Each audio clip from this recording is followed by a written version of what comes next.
Welcome to a special edition of 805 Sports Talk. It's almost Thanksgiving, and we are still covering football here on the Central Coast. Most of you guys have heard that Santa Maria's football team has advanced to the semifinals. They play at South El Monte Friday night. Kenny, you and I were on hand to see the Saints stirring a quarterfinal win against Sure. The Saints were down 21-14 in the second half, scored the final 28 points for a 42-21 win.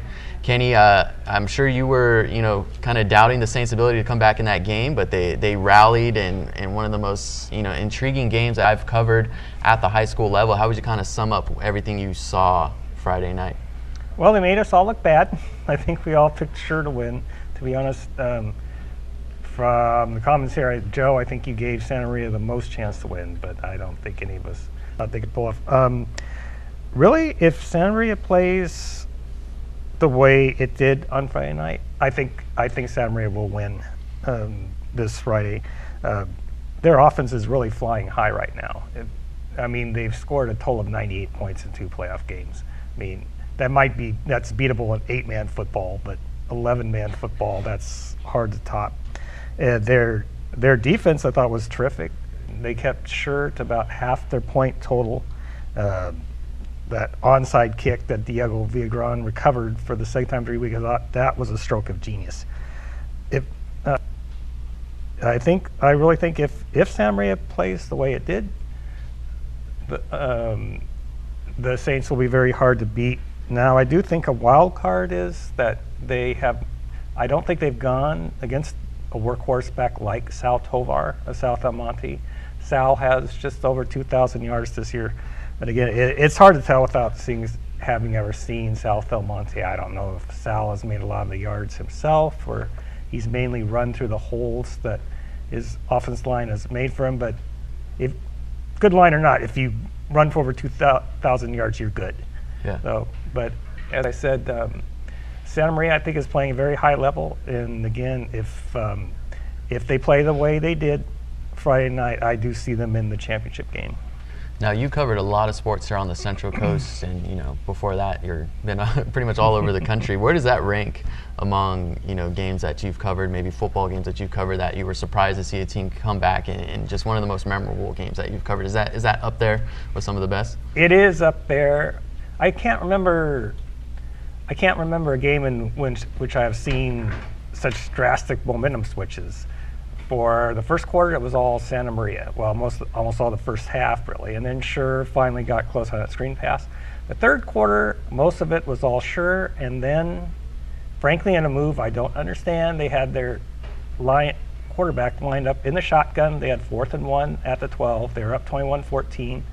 I thought they were surely going to add another 3 to 7 points. And then the ball was snapped over the quarterback's head. He had to fall on the 31. And then it was just all Santa Maria from there.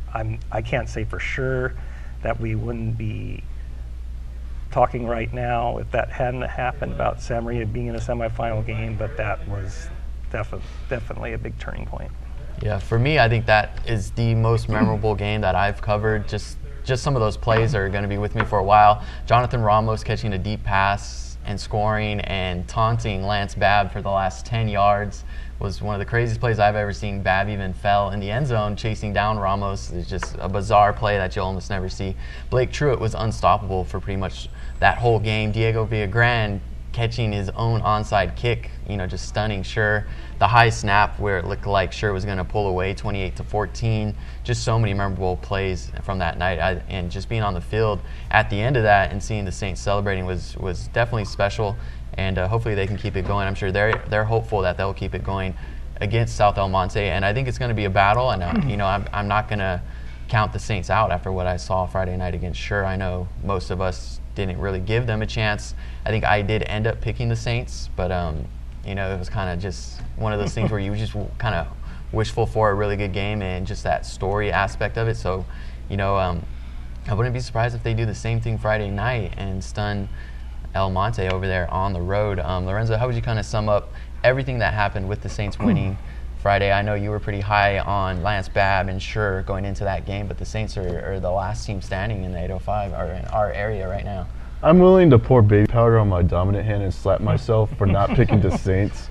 They made a fool out of me, but they they deserve this. I mean, it's been many years that we've seen Santa Maria go on this kind of run, and in all my years being on the Central Coast, you normally think Saints football teams being 3-7, 2-8, or even 1-9. Laughingstocks no more. Dan Ellington has really changed that culture over there, and last Friday was proof of that now. You mentioned Lance Babb. This is according to you, Kenny.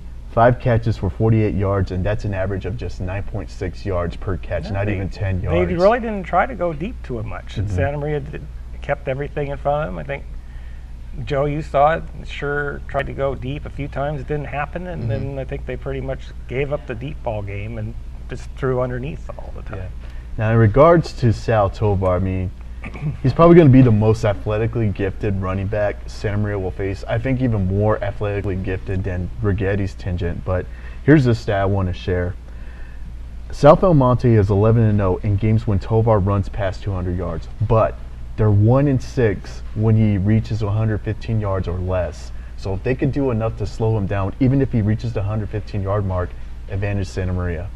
Yeah, I think the Saints defense is good against a passing attack. We saw that last week against Sure. They kind of kept everything in front of them. They're good at getting after the quarterback. Aguero didn't have a ton of time to throw. They were usually, taking him out of his pocket and stuff like that. But it will be interesting to see if they can keep up with a really, run-oriented offense. And I think you guys all mentioned that's what it's going to come down to. But I think, Gerardo Zul has shown his ability to play great defense on that line. Gabriel Bravo is also there as well. And then Frank Lopez is in the middle of that defense. There's enough speed from what I've noticed on the Santa Maria defense that does enough to contain those outside runs. And from what I noticed on film on South El Monte is that they prefer to attack on the outside. So if they could get that outside containment early, force Tovar inside, the advantage could definitely swing Santa Maria's way. That could definitely do enough to slow him down a little bit. All right, Elliot, moving to you. You've been in the area for 20 plus years. We know the history of Santa Maria. They're the last team standing, last team practicing on Thanksgiving. How would you kind of describe this run that they've made, and what do you expect out of them Friday? Well, it's the best run they've made in 2 decades of covering high school sports on the Central Coast. That's for sure. Keep in mind they're the number 8 seed. They beat the number 9 seed in the first round, and they beat the number 1 seed last week. So nobody did them any favors. Now that they're going up against the number 4 seed, if the CIF seedings are correct, then South El Monte is not as good a team as the one they just beat. So they've got to be thinking that their chances are really good. Lorenzo talked about it, and we've talked about it before. When Dan Ellington took that job a few years ago, I said, he came over from Pioneer Valley, and he was at Righetti before that, and I said to him, one of the things these kids need, the big thing they need, is continuity. They need a coach that stays here and cares for them, and he's a teacher at Santa Maria High School. So he cares about that school, he cares about that program. He brought a new culture in. He showed them last year that they could be winners. They've proven it to themselves this year. I wouldn't count them out at this point. It was hard to pick Santa Maria last week because they were going up against the top seed, and they knocked them off. And as you guys saw, they ended that game like the Patriots beating the Falcons in the Super Bowl. Who's to say they can't do that again? And I think what Lorenzo hit on was key. If they can contain the running game, they've got that game in hand. Their offense is more balanced. Blake Truitt is on fire. And their offensive line and defensive line are just clicking at a high gear, and they're pretty much the same guys. And if they have another good game, they're in the championship. So I'm not counting them out, even though they're once again going against the higher seed. They're going to go against higher seeds the rest of the way. It's only 2 more games, but Ellington has the kids believing. It's one thing to beat the number 9 seed in the first round, but to knock off the number 1 seed, I'm just hoping the one thing they don't do is rest on that laurel, that they say, okay, we beat the number 1 seed, that's good enough. They really have to continue to want it, and if they do, they're going to be in the game.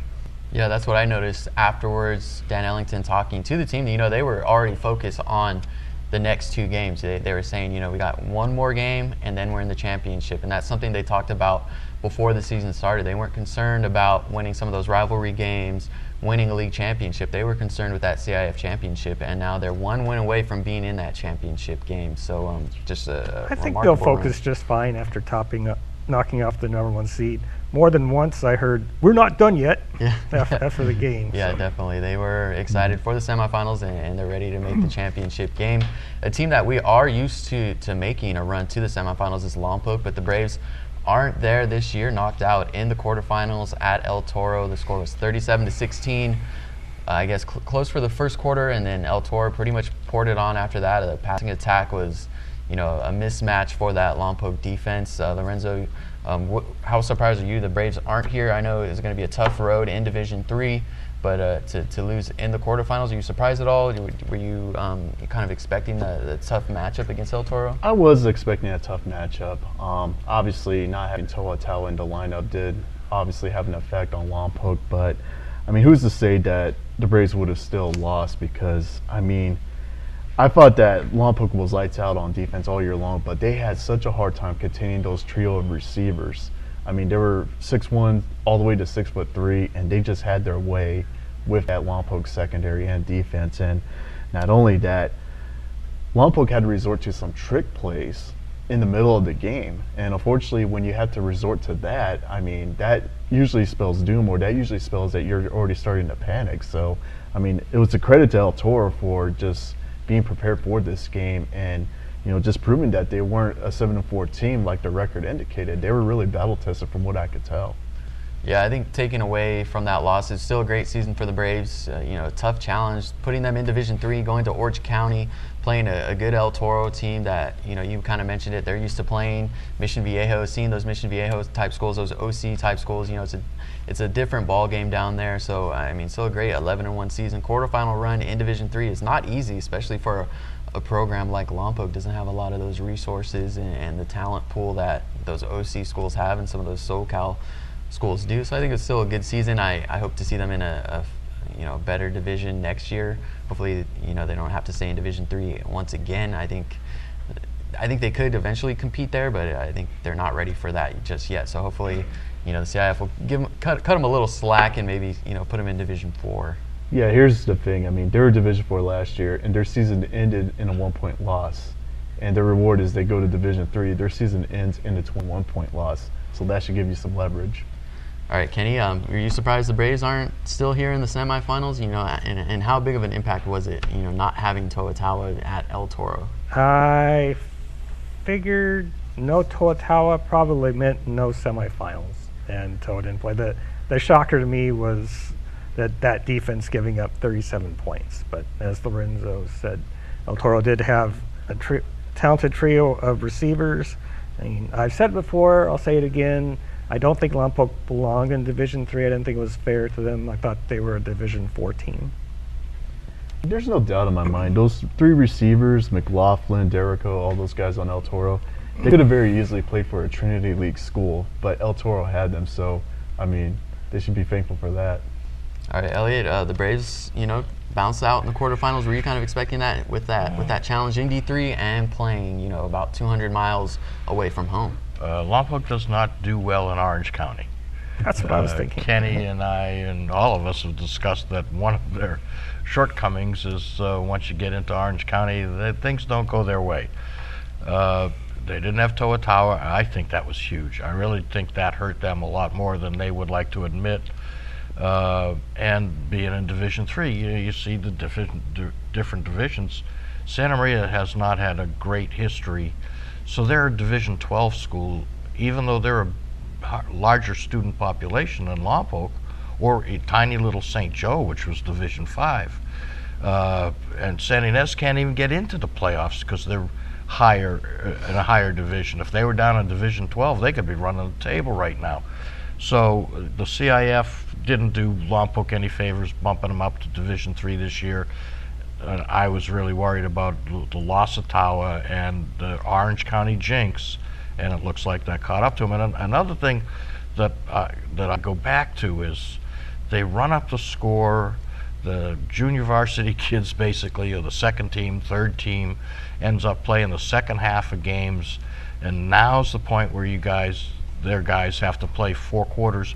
If they kept their guys in for 4 quarters, they might have been more, their conditioning might have been better, but then everybody would have complained that Lompoc had 140 points a game and that they were just running up the scores, because they don't look ahead to the playoff, they look at the now.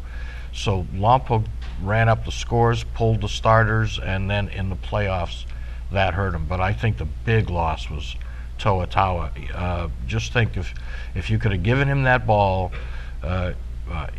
gotten a lot of yardage on the ground, eaten up a lot of the clock, scored a few more points.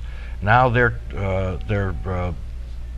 16 goes to 24, 31, and that also keeps the other guys off the field and drops their chances to score back, and now they're in the game. So I think the Toa loss was the big deciding factor in why they couldn't win that game. 2 things I'll conclude. Chase Garbers was actually messaging me during the Friday game, and he let it be known that Lompoc's just not used to Orange County. I mean, they're used to St. Joseph, they're used to Rio Grande.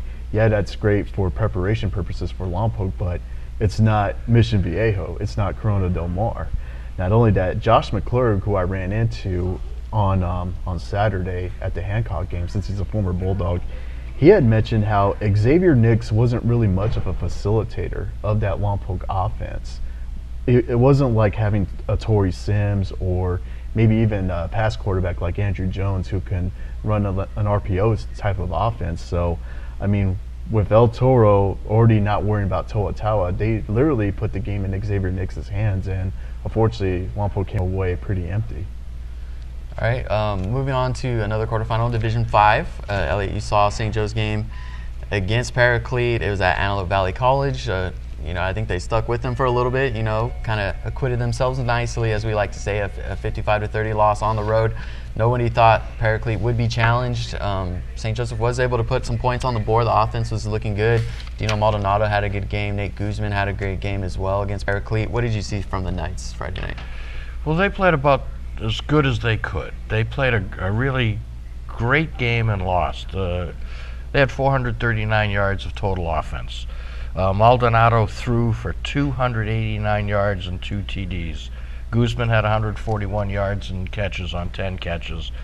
Joe Miller had 2 good touchdown catches. Mike Ramirez had 4 really good catches, and they were a couple long ones, 22, 35. So their offense was working, but when Jim Chavala and I talked before the game, they were worried about the speed, and I tell you, that's what hit them. St. Joe, maybe if they were down in Division 6, could have gone further, but the Paraclete kids, they had Amir Bankhead had 29 carries for 254 yards. Their quarterback, Brevin White, just only threw 22 times, but he was 15 for 22 with an interception, 4 touchdowns, and they went 50, 68, 22, and 41 yards. So they had a lot of dink and dunk, 4-yard, 5-yard passes that didn't get them first downs.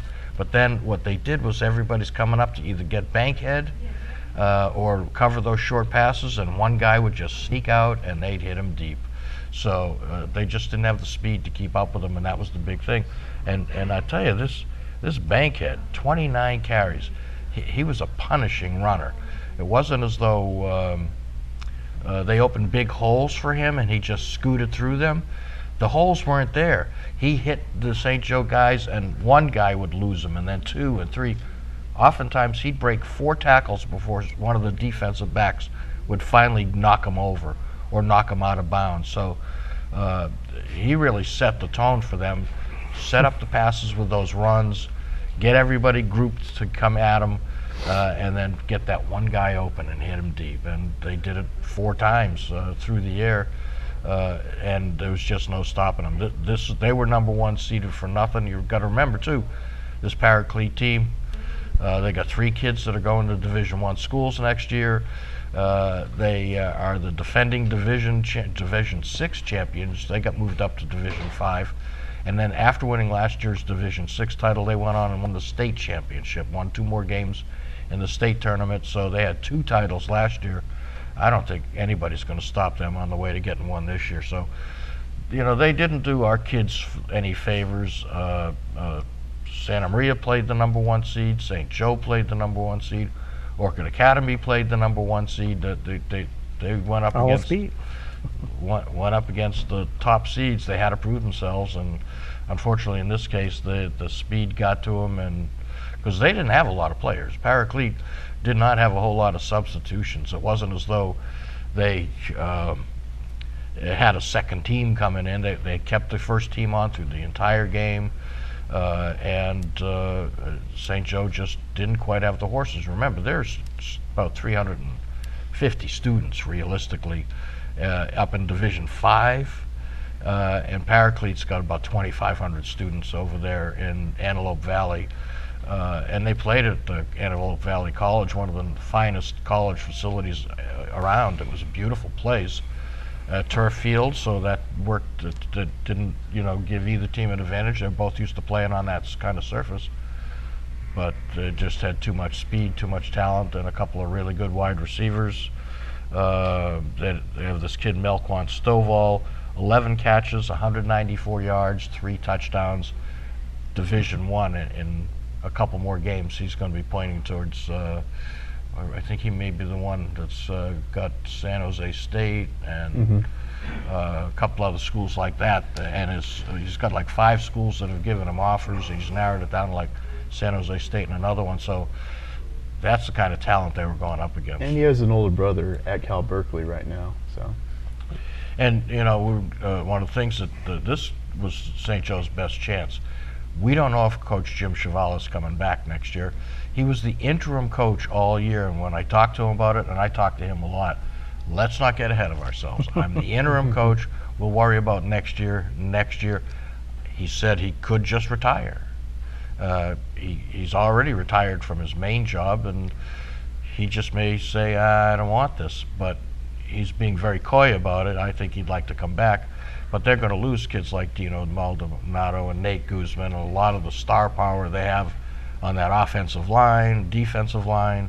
So that's a rebuilding year for them next year. They got some good pieces coming back, but Dino Maldonado was the only quarterback they used this year.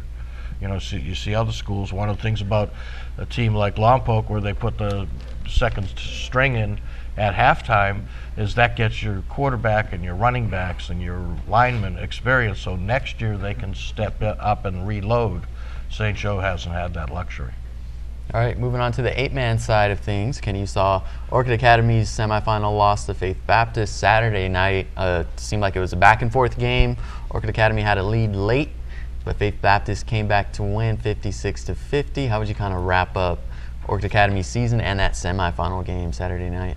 You know, before I get into that, I would just like to give a very quick compliment to Paraclete quarterback Brevin White. He's going to be a Princeton man. I don't care what kind of athlete you are. You have to have a lot going on, exactly. academic-wise, to join all that brain power at Princeton. He's going to be joining all that brain power. Orchid Academy game was entertaining. Highly entertaining. It was back and forth. Faith Baptist scored the first 22 points. Orchid Academy didn't get overly phased, came right back. I thought, frankly, that Orchid Academy was ahead 50-48, and frankly, I thought they had it when Darren Miller stopped the Faith Baptist back a yard short of the goal line on 4th and goal. But then they stopped Darren just short of a first down at the Faith Baptist 21, and then Robert Garcia for Faith Baptist did a really good job. He took a screen pass and he turned it to a tackle-busting 54-yard scoring play, I believe it was.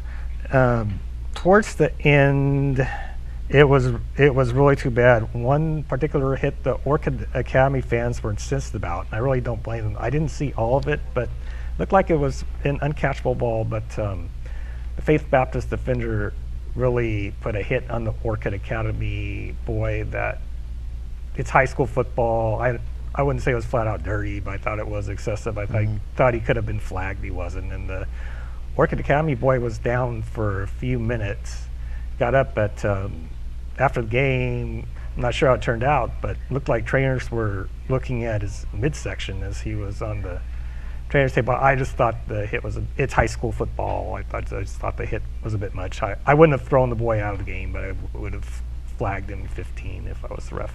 But it was excitement-wise, you couldn't beat it. You have to give credit for both teams. Orchid Academy didn't fold after it was down 22 points, and I think 21 at another point. And Faith Baptist was not deflated after Orchid Academy took that late lead with about 11-4 left to play. It's going to be, you talk about a rebuilding year. I mean, Mr. Everything over there, Darren Miller, is going to graduate, and I think all of their best players are also often graduating. So unfortunately for all of our area schools, I think it looks like a rebuilding year after this one. Okay. Elliot, you were closely following Orchid Academy's run. You think they're a little disappointed coming up a bit short in the semifinals, or are they happy with making it that far? No, I think they're disappointed. They could have won this game. The problem with 8-man is you can't leave any time on the clock. And when the Orchid Academy didn't get that crucial first down at the end, there was time on the clock. And we've seen Orchid Academy, when they beat Kate, score with under a minute to go and then have to survive with 42 seconds. Kate took over the ball and almost scored to win that game. 8-man, anything can happen. Wide open. 56-50 is, in some ways, a low-scoring game. So, I think this was their best shot because they were so senior-heavy. But they had a great year. I'm sure they're disappointed. Doug May blames me because I was at most of their wins this year. I never saw him lose, and he wanted me there again, but I couldn't be there. It was Kenny's turn to be there. I had to be here. Again, it's 8-man football, so you can't take your eyes off the field, because if you do, somebody scored a touchdown. You can't turn to the guy next to you and say, "Hey, was that a great? Oh, what happened?" Because that's 8-man football, and it's a fun game because it's so high scoring and it's so unpredictable. And when you're down 22-0, you're not out of it. Right, not even close. But they left too much time on the clock at the end, so they should have punted or found a way to make that first down, because you can't leave a second on the clock in an 8-man game, because that gives the guys, if they have a time for one play, they have time for a touchdown. And unfortunately, that's what happened here. Yeah, Lorenzo, you and I were lucky enough to see the Spartans this year. They had that great game against Mojave, and just come up a bit short. What do you think's next for that program, and how would you kind of sum up their season, and what do you think's next for Darren Miller? Well, I mean, they do have to press the reset button. It's not going to be easy, because this was by far the best senior class we've seen at Orchid Academy. Not just guys like Darren Miller, but even Alex Andrade, who didn't play. He was a main pillar of that offensive line. Unfortunately, his season ended in an injury, but he's moving on as well as other guys like Sutton and Lindbergh. But, I think a season like this definitely is going to draw more intrigue for football at Orchid Academy, to the point where, I know I've asked this question weeks ago, but I still have to ask, are they going to eventually become 11-man by 2 years, or even by next year? I guess not. Yeah, there's so many questions for that program. Yeah, I think they're moving to the central section. Who knows how that's going to, change things. Maybe they can compete at 11-man there. But Darren Miller, 8 total touchdowns in that game. And you mentioned Alex Andrade. That could have been one of the most important injuries. I think he got injured in the first or second game of the year. And he was a good two-way player. I think he was their leading tackler last year. So not having him would have been huge for that defense that we saw, gave up points. Everybody gives up points in 8-man. But I'll add one more thing about Darren Miller. I know the argument's going to be, oh, he's an 8-man guy.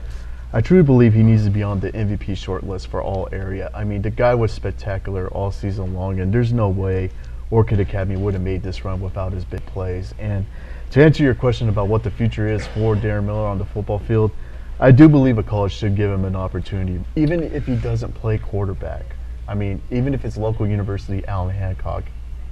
Well, now, that brings up an interesting point. After they beat Chadwick, their head coach spent a good 15 minutes, because I was with him, talking to Darren about going to the next level. Now, the Chadwick coach has contacts.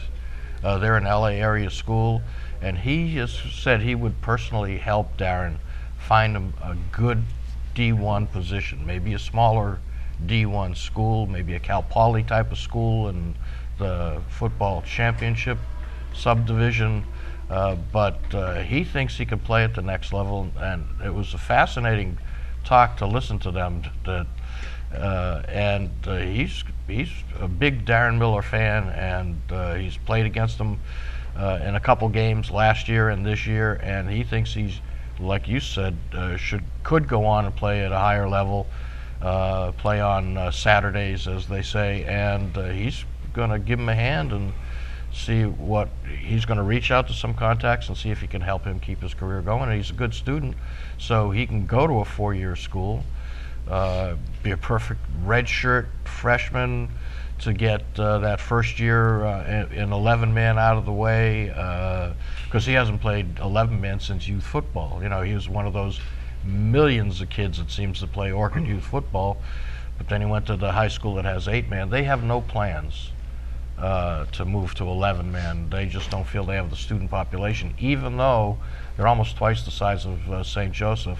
They feel if they go to 11-man, they're going to be like Mission Prep, which went to 11-man and took its lumps and is now back to 8-man, and they don't want to go that route, so they're pretty happy staying with the 8-man game. Maybe Miller becomes the next Patrick Laird in this area, because I mean, I know Laird played 11-man at Mission Prep, but look what he's done at Cal. Maybe Cal should give Miller a chance. I think Miller could do it. I think he could play at the next level. He's got size, he's athletic, and he's relentless. Yeah, he's a great kid. He's got real good football intelligence. He's a team leader. I can't say enough about him. I think he should be in the mix for our all-area player, even as an 8-man, but there's a lot of competition. I mean, right here in the city with Blake Truitt, the kids down at, Gabe Prendergast, Toa. I mean, there's a lot of young men that will get record, and that's not even the whole list. That's just off the top of my head, a couple of names. But Miller acquitted himself well, and he at least, if nothing else, deserves to be in that conversation. And along with the Orchid Academy's loss Saturday, we saw Hancock's season end in the American Championship Bowl, losing to Southwestern 35-14. Lorenzo, you saw some of that. What did you see out of the Bulldogs Saturday? Were they just outclassed? Was it a little flat playing in a bowl game at a neutral site? How would you kind of sum up how Hancock lost? They looked as if they were getting outcoached. I mean, I was questioning the play calling of Hancock, but I could tell that all season long they fought the muscle ball, running the football was going to escape by, and it worked for a number of games, but unfortunately Southwestern was prepared for that, I could tell. And I thought defensively and special teams, Hancock had its moments, but unfortunately, I mean, you got to be balanced. You got to find a balance in all three areas. So overall, I think Hancock truly did had a remarkable year, and it's been many years since we've seen this kind of performance out of Hancock now. Unfortunately, just like the high school teams we mentioned, this is another team that's going to have to press the reset button, especially on defense, because you're losing some guys like Connor Epley, who had an amazing year. You're losing Osa, the linebacker, who had another amazing year. You're also losing Wilcom as well. So, I mean, those pieces, they're going to be hard to replace. Kenny, how would you sum up what the Bulldogs did this year? Making a bowl game, winning a conference championship, but kind of ending on a sour note, losing 35-14 to Southwestern in the final game. I went to the first half just to watch. After the first, I thought Southwestern, to be honest, looked the better team from early on. But after the first quarter, I thought it was still anybody's game. But in the second quarter, I thought Southwestern just took command. And from what I heard from others, nothing changed after halftime. The Hancock's defense had no answer for the Southwestern quarterback. He was very good about picking his spots about when to run and when to pitch to Isaiah Strayhorn, their leading back. Southwestern ran it on Hancock like no one else has ever come close to running it on them before, 255 yards. But the biggest story, I think, was the Southwestern defense. There was a lot of speed. Hancock really couldn't get anything consistently going against them. They were close once when Isaac Bosley, I guess, had that tackle-busting run to get them within 14-7, but I guess Southwestern answered pretty quickly that was that. Unfortunately, yes, a lot of their best players are sophomores. Just about all of their defensive leaders will be graduating. it's junior college football. You never can tell what's going to come in the freshman class in junior college football. But they had a poor ending to a fine season. I mean, 8-3, bowl game, league championship.